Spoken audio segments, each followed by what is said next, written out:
Tapos, ano po yung status ng San Fernando? Ano po yung mga nakarating na sa amin or na-report na mga grievances? And ilan po yung counts doon? And makikita din po ninyo dyan yung status ng mga ibang munisipyo kasi ang nakalagay po dyan is yung sa 12. Kasama yung Naga City. Okay po? And ano po yung ways forward natin sa papasok na 2025? So, since patapos pa lang po ang 2024 as parent leaders, saan po yung tatahakin natin? Hindi pa naman po siguro kayo mag-resign o papalitan. Ano po? Tama? Nag-enjoy pa naman po kayo as PL? Yes, ma'am. Sigurado? Sino po yung hindi na? Bibigyan ko ng tawag ni Sir Ruel. So, lahat naman nag-enjoy. Okay. Sige po. Next. Okay. So, umpisahan muna po natin ano yung grievance redress system. So, yung GRS po, ito yung mekanismo ng court case kung saan po nire-resolve niya yung grievances and i-utilize natin yung mga grievances such as para sa program development. Ano po yung pwede natin i-improve pa sa implementasyon ng programa? Okay po, so doon po kami pumapasok. Pag may reklamo, kami ay nakaatasan i-resolve yung concern. Okay, so in simple term po, grievance redress system ay nagbibigay ng plataforma po for resolution. So ito po yung hinahanap natin pag may concern. Yung resolution doon sa problema. Okay po? Ayan. So bakit may grievance? Sa tingin niyo po, Mami, bakit magkakaroon tayo ng reklamo or grievance galing sa reklamo? Ano yung usual na reklamo po ng miyembro?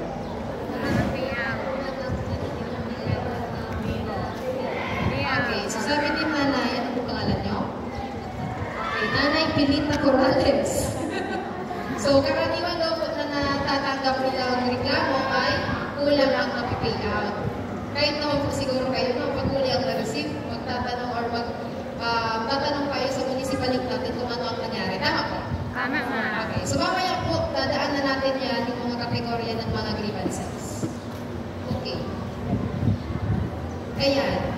So, ito po yung proseso ng grievance resolution natin. So, dito po kami umiikot. Una po yung intake and response. Sa pag-intake po, ano po yung alam ninyo na paraan para po magpaabot ng reklamo? Kanino po kayo nagpapaabot ng reklamo?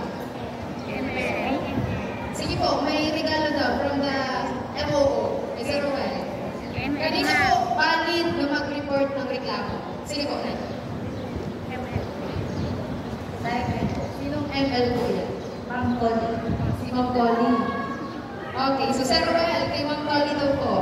Okay, so valid po yun. So ang intake and response po, kung magamit tayo dyan ng grievance form, kung wala na po tayong available na mga forms, ang ginagawa po dyan natin ay direct na pong ini-intake ng mga municipal links at nilalagay po sa ating grievance tracking template.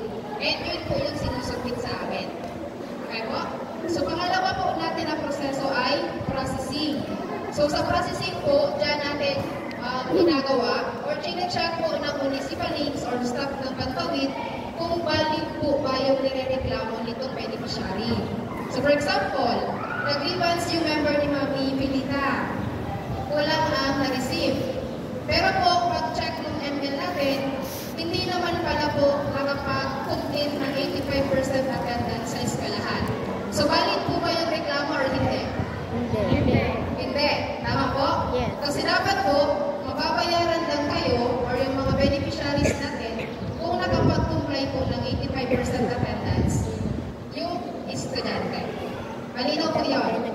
Sa lahat na po yan ang kondisyon. Mababayaran lang po kung kayo ay compliant. Malinaw po. So, kaya natin sagutin dapat yung mga members natin pag mga ganitong minor na mga tanong. So, i-check kung hindi nag-absent, kung nag-attend ng MTS, kung buntis or may anak na below 5 years old, dapat po ay nakapag-check up sa center. Malinaw po yun. So, ang tanong ng iba, saan na pupunta yung hindi nabibigay sa kanila na cash grants? Okay po? So, hindi po namin yung binubuha. Hindi ang pinabawas ni Mayor or ng inyong mga municipal links. Yan po, na generate sa inyo na payroll, ay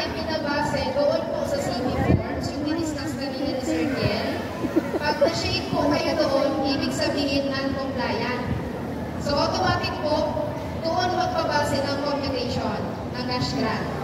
So kung ilan lang po yung na-generate sa inyo na payroll, yun lang po yung matatanggap natin. Okay po? Malinaw? Okay. Sige, next po. Sa resolution. So dito po talaga yung tinutuhog natin pagdating sa grievance system.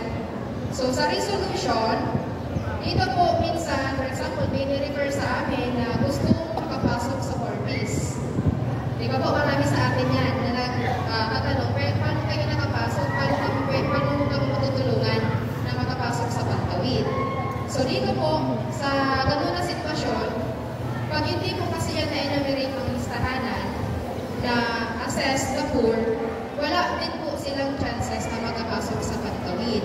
So ang ginagawa po namin dyan is i-intake namin yung details ng household at i-refer po namin sa regional office for possible inclusion. Pero wala po yung assurance. Okay po? So sa mga ganyan na cases po, ang ginagawa namin, kung eligible po sila for medical assistance, financial assistance, or educational assistance, i-refer po namin sa AICS. Yan yung pinakamadali sa amin. Kasi po yung i-refer natin po sila para ma-include, wala po yung assurance. Sa ngayon po, ang dami pa natin na pending sa program na naghihintay po na makapasok. Na na-enumerate na listahan na. Malito po? Sigurado? Okay. So, yun din po, pang-apat, kasi dito lang naman tayo umiikot, intake, processing, resolution, and pang-apat po yung feedback. Sa feedbacking po, ang ginagawa namin dyan, kung may solusyon na po or may update na doon sa concern, either pinakausap personal ng ML or tinetext po through group chat sa mga parent leaders, yung sagot po doon sa concern ng beneficiary. Doon po yan sa feedbacking. So yan lang po ang ating iniikutan na apat. Malinaw po? Okay. Next po. Ayan. So, meron po tayong walong paraan. Yan na po yung mga tinatawag natin na grievance channels para po maparating sa amin yung mga reklamo. Una po, walk-in. Pwede po itong kung pumupunta po ang parent leader or yung mismo beneficiary sa Corpus office. Nagtanong po kayo, nag-inquire, or nagpaabot ng reklamo. So, dyan po yan pumapasok sa walk-in. Pangalawa, meron tayong tinatawag na grievance test. So, kadalasan po, meron tayong pwesto dito pag may payout. Pag after ng FPS po, pwede. Pag may mga concern, tapos na mag-meeting, PLPT, or FPS, pwede po kayong magpaabot through grievance test. Okay po? Pangatlo po, through text, and pang-apat, through call. Sa through text po, may mga direkta nag-chat or nag-text sa 888. Dito kami medyo nawimindang. Kasi pag nag-text sa 888, agarang action po dapat. So within 3 days, dapat po masagutan namin yung concern ng beneficiaries or ng complainant. Nagawa po natin. So kung medyo gusto din nyo na, hindi namin ini-encourage po kasi kung kaya man lang po sagutan ng ating mga ML, ng ating SWAS, or ng ating MRB, huwag nang iparating sa 888. Okay po? So kung hindi na po siguro kayang i-take na hindi nasasagutan yung concern na galbulo na ang recipient member, pag 888. Okay po? Naiintindihan? Yes, pero agad po, hindi namin ini-encourage. Kundi, ito lang po ini-inform namin na ito po ay isa sa mga channels natin para po mapaabot ang inyong concern. Malinaw po? Malinaw nga. Okay. Pang-apat po is through call. So kung may through text, may through call. So yan po mamaya. May mga cellphone numbers naman po siguro kayo. Pwedeng tawagan ng ating ML or kami po. Ano po kasi mamaya i-upload ko din po yung aking contact details. Okay. Ito po, snail mail. Ito po, madalang ito halos in a year wala akong na-encounter na ganitong tulong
active po lahat sa Messenger. Yes po. So nakikita niyo po yung mga updates sa DSWD. Yes po. Okay po. So kung may time po kayo, active lang naman po kayo sa Facebook, pwede niyo po i-follow yung page na DSWD Bicol. Kasi andun po lahat pinupost ano yung mga activities ng ating ahensya. Tungkol sa Corpis, sa SOCPED, SLP, and lahat po ng programa ng DSWD. So pwede niyo po i-search DSWD Bicol at OFI. Okay. And ito po last, since yung sa DSWD website. So ito po, madalang din naman po ito. Kasi karaniwan is walk-in, text, call, and yung po sa Facebook. Itong website po, more on national referrals po yan, na gustong makapasok sa Pantawid. Or meron tayong national page ng DSWD, nag-comment doon, nag-comment sa comment box, na gustong makapasok sa Corpis. Yun po yung kadalasan nating nare-receive from the DSWD website. Okay po, so yan po yung ating 8 modes or Pantawid channels kung paano po kami nagre-receive ng mga complaints or grievances. Nanood naman po? Okay, so sana po itong knowledge na nakukuha natin is hindi lang po natin sarilihin, kundi i-share din po natin sa ating mga members. Kung may mga parties, pwede nyo po i-share kung ano yung mga takeaways nyo dito. Okay po? Okay. Ayan. So, dito tayo sa ano ang mga pwede natin ireklamo po o itulog ng mga katanungan sa inyong mga municipal links or sa amin po na DSWD staff. So, kanina po yun, nabanggit na ni ma'am. Yung una po natin is payment issues. Usaping pera. So, syempre po, pag usaping pera, active tayong lahat dyan. Tama? Okay, so ito pong payment issues, meron tayong 4 din na subcategory. Ano po itong 4? Ayan. So, una, no payment or hindi nabayaran. Compliant mo niya ako, ma'am. Nagagad mo niya ako, pero yung mga niya ako active sa rabos, kasi yung pa ako mag-rabosan, ako pa nag-rabos. Pero wala ako nag-receive. Tama po? Magpapasunod si PA. Okay po. So, ramdam po namin agad yung mga sakit or karupukan ng loob. So, yan po, no payment. Ang rami natin ito nung nakaraang taon. Eh, hanggang ngayon, meron pa din. So, karamihan po doon, pag chinek ko, o na-check namin, ang findings po ay kasama sila doon sa for special assessment na listahanan. Yung mga nag-non-poor. Marami po kayo yan? Madami? Okay. So, again po, pag eligible tayo sa mga payment issues, alam po ninyo na hindi kayo kasali sa non-poor or yung mga nag-code 31. Ang gagawin lang po natin, alam ninyo pag-klase ka mo, nag-attend FPS, nagpa-check up, ang kailangan lang po i-submit for retro payment ay Certificate of Compliance and pag-i-attach po ng grievance form. Nakakita na po ba kayo ng grievance form? Lahat na po. Sigurado po. Kung hindi pa po, lapitan niyo si Sir Well kasi siya ang ating MOO grievance vocal. Ayan, Sir Well. Okay po? And syempre po ang ating mga municipal links. Headed by our OIC na si Mamachi. So, yun. Pangalawa po is underpayment. Pag sinabi natin underpayment, may na-receive po kayo na cash grant, pero sa tingin ninyo ay kulang. Marami yan. Kadalasan ito yung concern natin. So, ang tawag po dyan is underpayment. Okay po? So, for example, tatlo po yung anak ninyong minomonitor, pero po, isa lang ang nabayaran sa education. So, kung alam po ninyo na compliant yung anak ninyo, updated naman po ang school facility, again po, ang isusubmit lang po natin is Certificate of Compliance na pipirmahan po ng school teacher and school principal. Na naka-indicate po doon kung ilang school days pumasok, pero po pag lumot pa sa 4 na araw kada buwan, hindi po yan valid. So, hindi siya mapaprocess for retro payment. Okay po, so pag i-update po lang po, ang dalawa lang po ang kailangan natin. Certificate of Compliance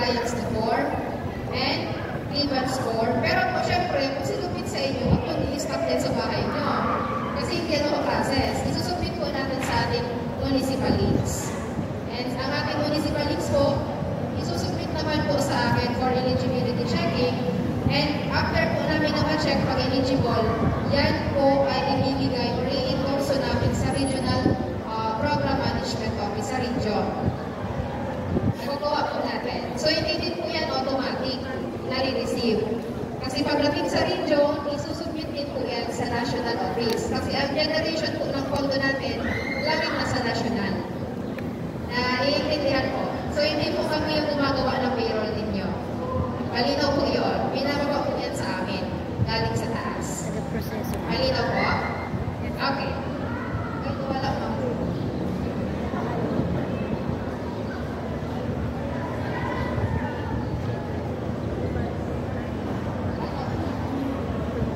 Sir Well, parang po.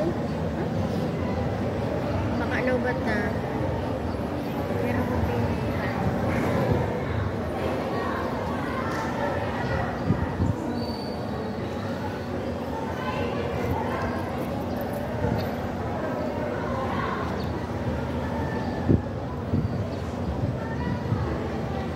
ayun, baka pinapauwi na tayong lahat. Sino gusto mag-intermission? May kuryente naman. Sino po? Okay, yung sa discussion ko po is seryoso po talaga ito. Kasi sa 3 months po, tinatry namin na as much as possible maging shielding or relax po yung pagproseso. Pero kung pagdating sa mga reklamo, seryoso po sa pin po talaga. Okay po. So, please bear with me po, maka-antukin kayo. Pero sana po makinig kasi ito po yung pinaka-importanting part din sa pagiging PL ninyo, yung pag-resolve ng mga conflicts sa mga members. So, kung kaya po natin sa level natin, ay nagawa mo sa ibang munisipyo, hindi kaya nag-resolve. Di ba po?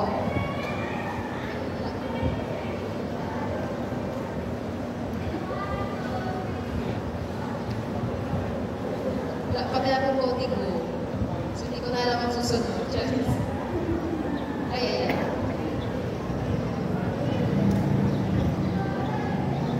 dapat na ganun. Nilinaw din po.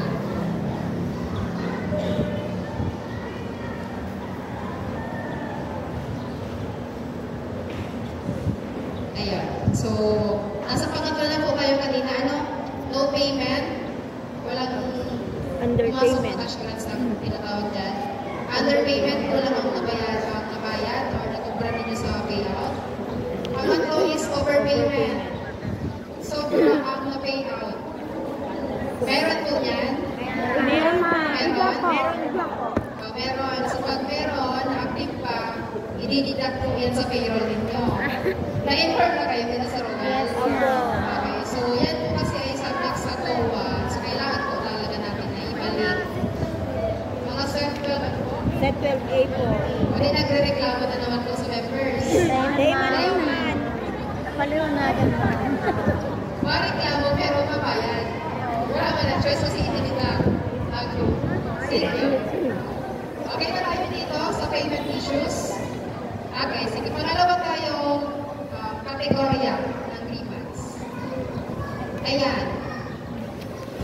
Ito po, inclusion request. Nakakapiwan ko na siya kanina.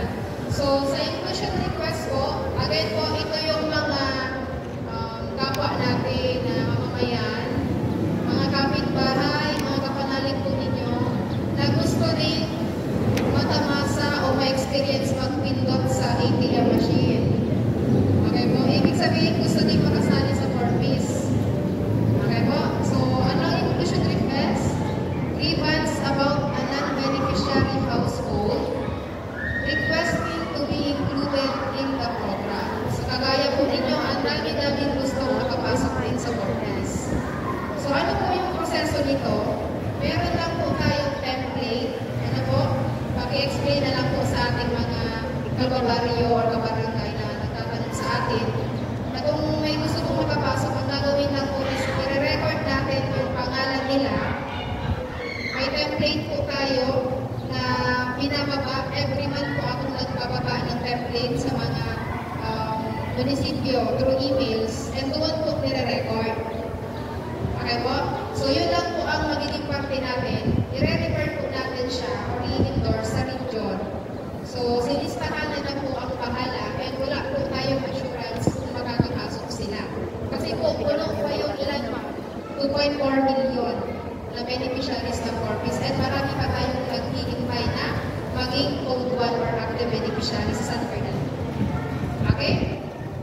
Sige.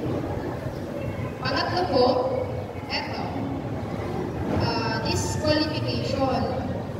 Pag sinabi natin disqualification, household beneficiary who is perceived to be non-poor. So, ibig sabihin po, hindi na siya mahirap. Okay po? So, kung meron po tayong alam na miyembro natin or kayo mismo po na alam po ninyo na hindi nyo na kailangan kung para sa iba, in purpose, or alam po ninyo na nakaangat-angat mo sa buhay. May mga properties, may regular income, or may anak po sa abroad. Mga regular income, ibig sabihin pwede mga government employees, or alam niyo na po yung mga eligible, ay ito may mga kakayahan na sa pamilya. So, pwede na po natin silang i-process for voted or yung disqualification sa pag-receive po ng cash grants mula sa Corpus. So, sa San Fernando po, per record, meron pa lang tayong dalawa na natanggal na Corpus beneficiary. Ay natagpo sila na voted, disqualified na sa program. So, pag meron po tayong mga ganyan, pwede nyo po i-raise sa amin or sa ating mga sila plans. Malinaw po. Meron na po ba dito kung gusto matanggal or magpaubaya na? Meron na? Ha? Wala pa? Sayang mo yung mag-5 ko or 7, 3, 5. Pero po as parent leaders po, parang duty nyo po na kung may alam po kayo, may naririnig na po kayo na nagpapagulo na po sa grupo ninyo dahil sa ganyan na concern, please report to your municipal leads. Nakukuha po natin. Okay. Sige po. Salamat. Okay. So, yan po yung qualifications natin. Paano magpa-disqualify ng miyembro ng Corpus. Again po, may regular na income. Yung may mga professionals na po dyan, may mga anak na teachers, or kung ano pa po mga profesyon, alam po ninyong kaya na. Pwede po natin i-process for the case deliberation. So, again po, pag ni-report po ninyo, hindi naman po ibig sabihin na matatanggal na. I-assess po yan at dadaan sa case deliberation po ng provincial office. Okay po? Malina? Okay. So, ito din po, with high value property. So, pag sinabi natin high value property, may lupa, kaya po, may mga house and lot, yan. Pag sobra na po, nakikita nyo medyo sobra na, baka pwede na. Para makapasok naman yung iba. Nag-get po ano ba? Okay. And ito po, with relative abroad. Sabi ko yan mo, pag may relative abroad, sabi ko yan mo kapit DH, domestic helper.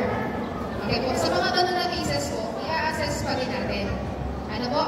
So, i-check natin ilan po ba yung miyembro sa pamilya. Kakasya po ba yung pinapadala o yung sweldo niya as domestic helper para po mapatanggal na natin siya sa program. Kung hindi ko po sapat, nakikita naman natin na kailangan pa, wag muna. Okay po? So again po, ito lang yung mga basis natin para magpa-disqualify. Isa po yan. Okay po? May tanong po dito. Wala. Sigurado po? Yes po. Okay. Next po. Ayan. Sige. So, ito po, medyo risky na part sa pag-raise ng concern. Ano po? Tinatawag natin na implementer issue. Pinagahagod mo sa likod. Sige. So, implementer issue po, kasama po ito doon sa categories na grievances na pwede na-report. So, ibig sabihin, hindi lang po Corpus beneficiaries ang pwede natin i-reklamo. Kasi pwede din pong kami na mga employee ng DSWD, your CMLs, your SWAS or FRBs, kung alam po ninyo na may ginagawa na silang misconduct sa naikakasira po ng integridad ng Corpus. Nagkuha po natin. Kasi yung mga Corpus sinisita natin na bawal magsugal, etc. Bawal magsagla. So, para fair po yung sa processes natin ng program, pati po ang validawin na employees, pwede din i-reklamo. Kung may misconduct na po sa pag-implement ng program. So, ano po yung example? So, ito po, imposition of additional na condition ng program. So, ibig sabihin, may mga pinapatupad daw po ng mga kondisyon na hindi na nakaangla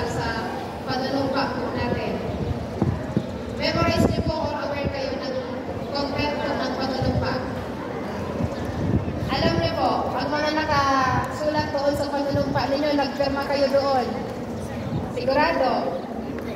Sige po, para sa regalo, ano po ang mga sample ng mga nakalagay sa panunumpa? Hindi ka kayo nagtugaw, mami. Ikami ba nisa? Hindi na. Para sa na. Willing to comply. Sige, willing to comply. Para kasahol po yun. Ano? So kung pag pinapapag ka na si Roel, makapagpapag ka. Ano pa? So naman, so dapat po, isasalang-alang ka naman. Karapatan man yan. Karapatan. Na dapat po ay sinusunod natin. Okay po? So pag may misconduct na dyan, alam yung may corruption ang info, pwede po natin na i-report. Malinaw po. Pwede nag-hiring-hing. Pag may gusto ka mong i-share, ayaman. Okay, so yan po. Next po, yung sa implementer fraudulence. Kasi sa ibang LGUs po, meron tayong, hindi naman po sa sinasamaang palad, ano, tayo ng DSWD, na nagkaroon po ng case na almost tinatawag na namin estafa. Ano po? So sa ibang LGU po yan. So at least po, aware po kayo na hindi na beneficiary pwede natin i-reklamo. Tama po? Okay. Next po. Ayan. Eto. Isa sa mga kinagigilan ng mga members or mas CPL ng mga baguhan, yung mga cash card issues, yung mga patungkol po sa inyong mga ATM. Di ba po? Lalo-lalo na yung mga set 12, set 11, na almost 2 years or lagpas pa po na hindi nakatanggap ng cash cards. So marami po tayo niyan. No card, hindi na-access kahit may ATM, walang backup, may nawala, na-loss. Ito po, isa siya sa mga pwede natin i-tulong po sa amin na concern. Pero po yung resolution po dyan, hindi namin kumbaga makontrol. Kasi meron po tayong third party, which is the land bank. So yung sa pag-generate po ng mga ATMs, nakasalalay din po sa pag-release ng LPP. Kasi hindi na po DSWD ang gumagawa ng inyong mga cash cards. Kaya kung pag may nawala or nasira, pinaprocess po natin yan sa bangko mismo. So kung meron po tayong mga members na kailangan po natin kausapin din dito ay si Sir Jeff po, yung municipal rookie bookkeeper, and katulog po ang ating municipalities para po mas-indicate na siya and follow up. So again po, kung medyo natatagalan tayo dito, ang pinaka-rason po dyan muna is yung pag-generate po ng EMP chip na galing pa sa ibang bansa. Meron po dito walang ATM. Sa grupo ko, ma'am. Lahat na po meron. Sa member may ma'am. Okay, so very good ang San Fernando. 100% na po pala na release sa inyo. So okay, huwag na natin mag-discuss. Kasi 100%.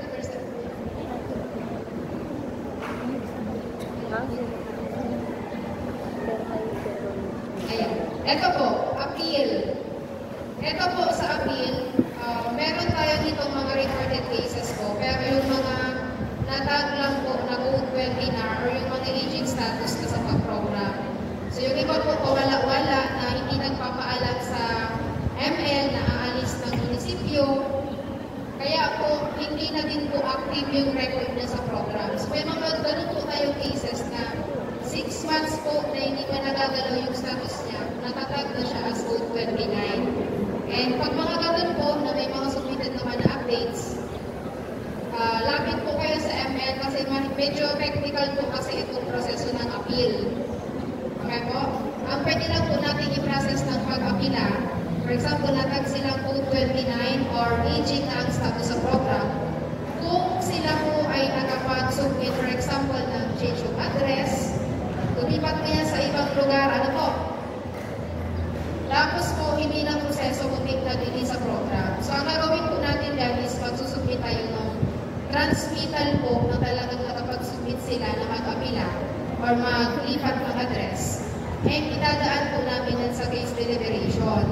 So, after the deliberation po sa provincial office,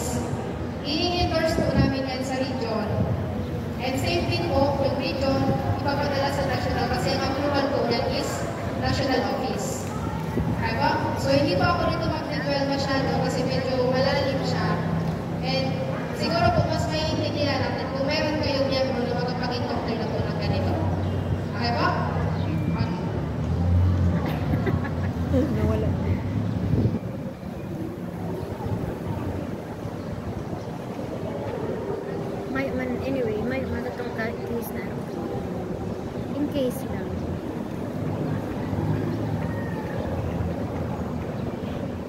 Papay naman na po. Mag-ilan na yun?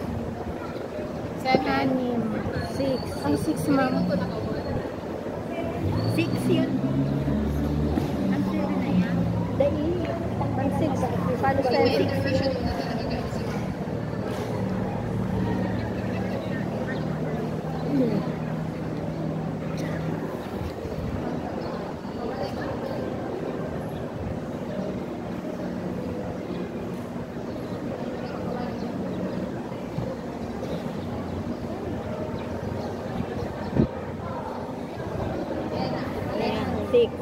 Okay, so yung pang-pito po, kasi sa akin is yung facility issue. 8 naman.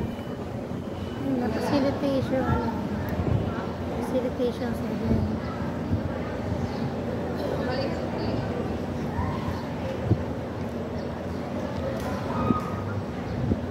Ayan. Sige po. So, dito naman po sa facility issue, hindi naman ito magtatagal. Kasi so far po, ang San Fernando ay complete naman po sa City Monitoring Circle. And nagkakaroon lang naman ng facility issue ay kung sa isang barangay po walang available na eskwelahan, health center, pero sa akin po is okay naman sa San Fernando. Okay po? So, next tayo. Ayan.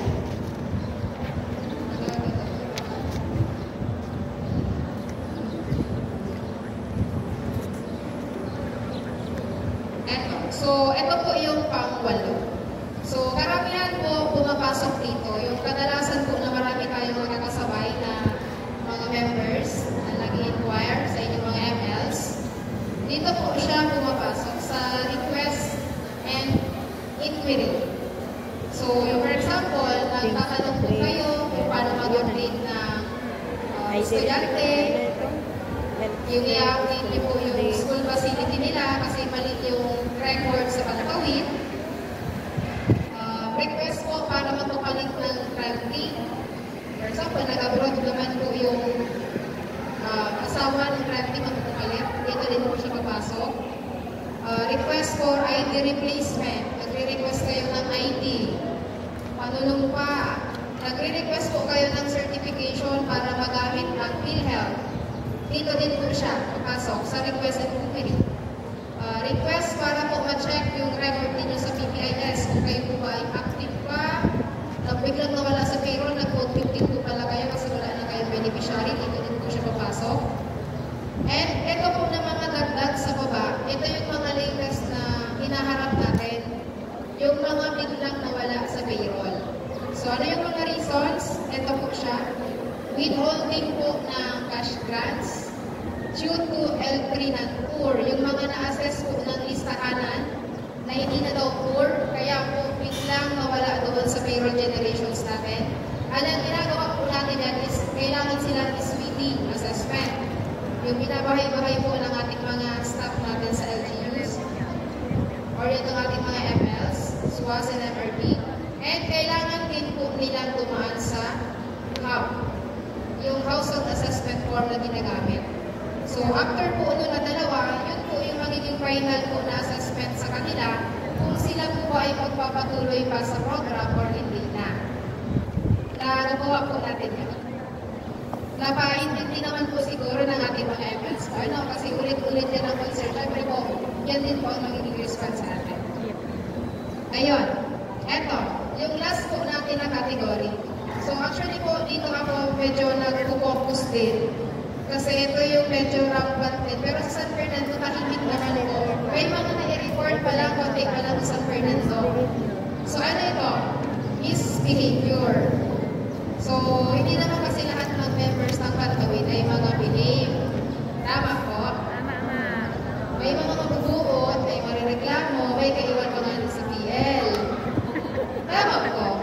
Yes, ma'am. So, yung mga PL na magsasabing, maray mo na yung mga tinako ng PL, nakagawa pa nga akong kaiwan sa barangay. Tama po? Tama, ma'am. Magkakilirate sila, relate na relate na rin. So, sa misbehavior po, ito yung mga grievances po na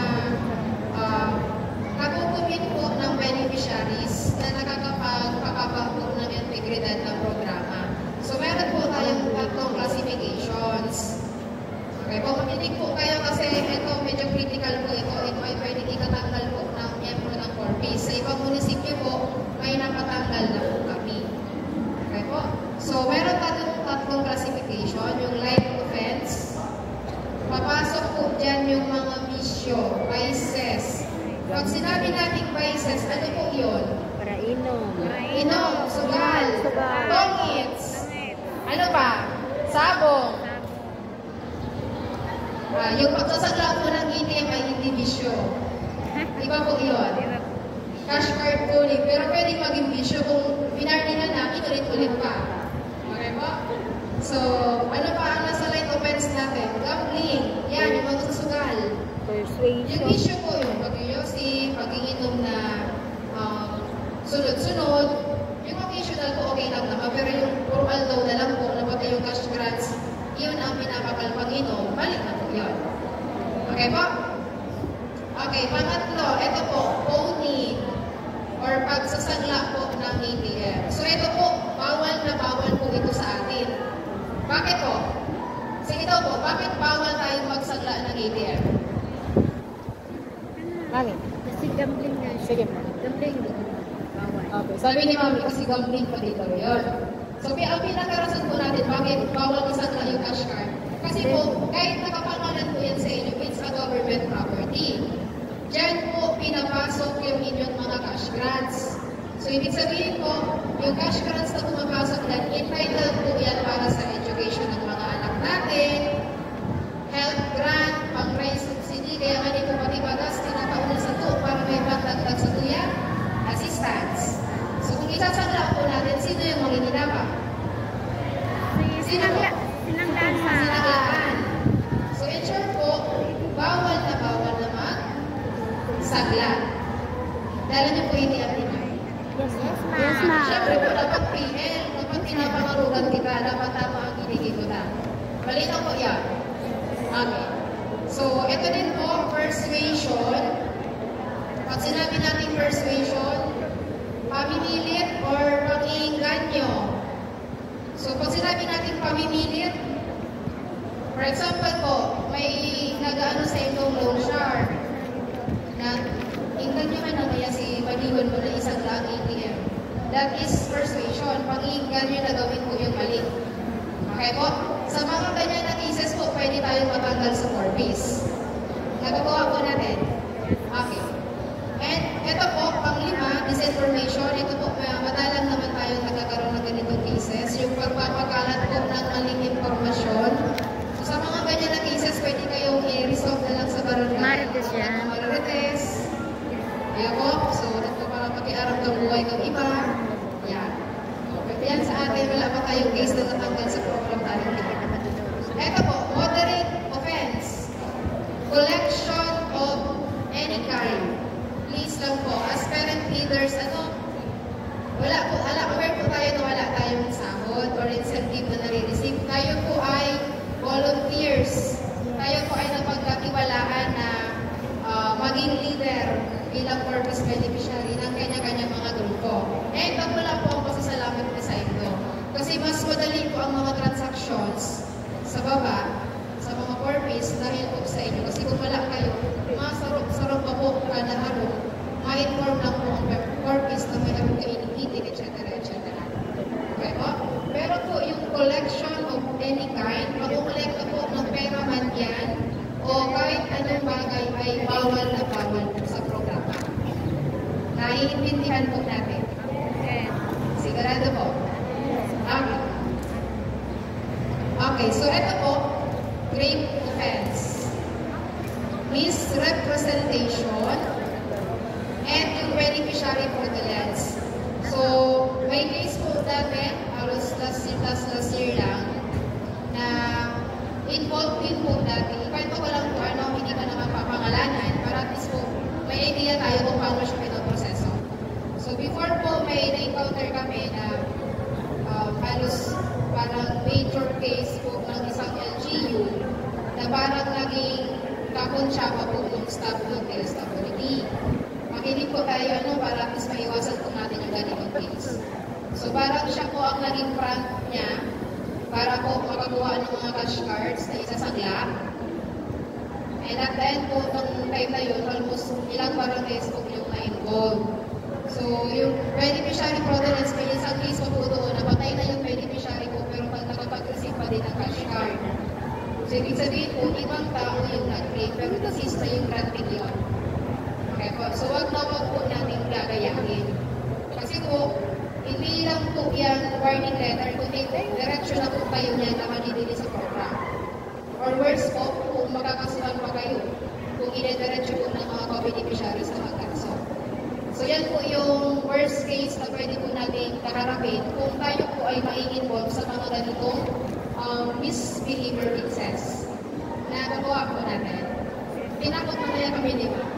So, huwag pong matatakot kung wala naman tayong ginagawang masama. Tama po?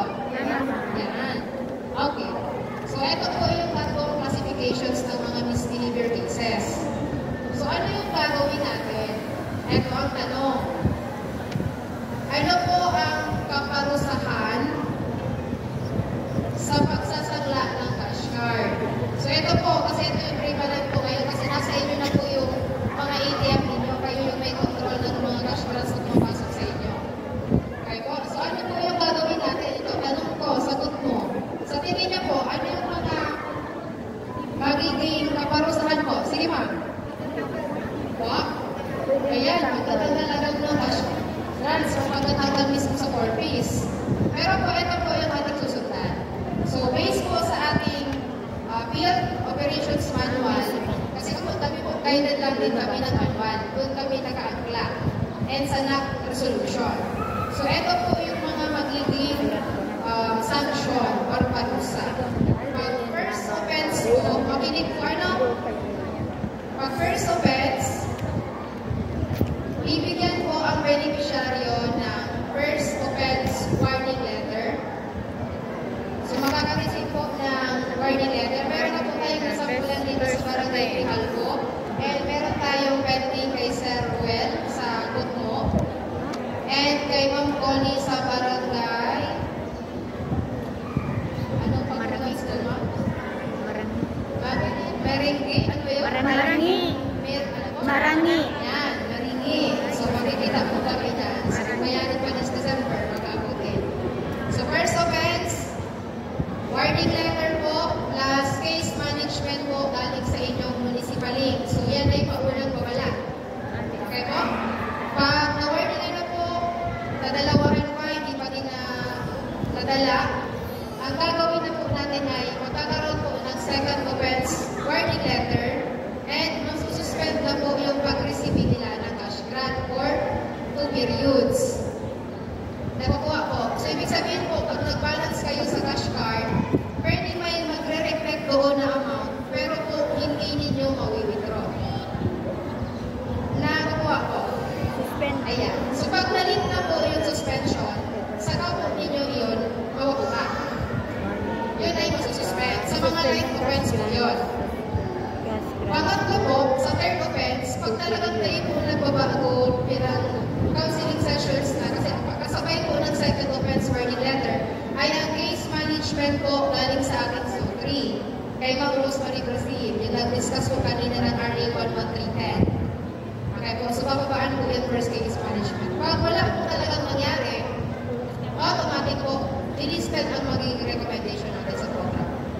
So kahit po, simpleng nagtutungits po, naaktuhan kayo ng FL po natin, na unahan ng babala, naduwahan. Pag nataluhan po kayo, pasensyahan, ginagawa lang po namin trabaho namin. Okay ba? Okay, ma'am. Malinaw? Malinaw po. Okay, sige. Okay, so, wait lang po. So yun po ay para sa mga dumadaan ng tatlong proseso. Meron po tayong mga automatic po na recommendations. For example, si Mami Peli, tayo ang haranis po. Si Mami Peli, nagsaglakan sa iyang cash card. Okay ba? Tapos po, nang-inggan niyo pa siya kay co-members niya na siguro nag-rason lang na Ikatukaw na di ate. pero po, Ba yung ang nangyari po, sana makarlakat sinaglakan sa iba. from Mariza Samayan. Bakit may Hindi ganyan? na po sinaglakan sa first Ba't offense, sinulat? second offense. Baunan. Diretso Ano po to? ang recommendation Baunan sa nyo pa. deliberation niya na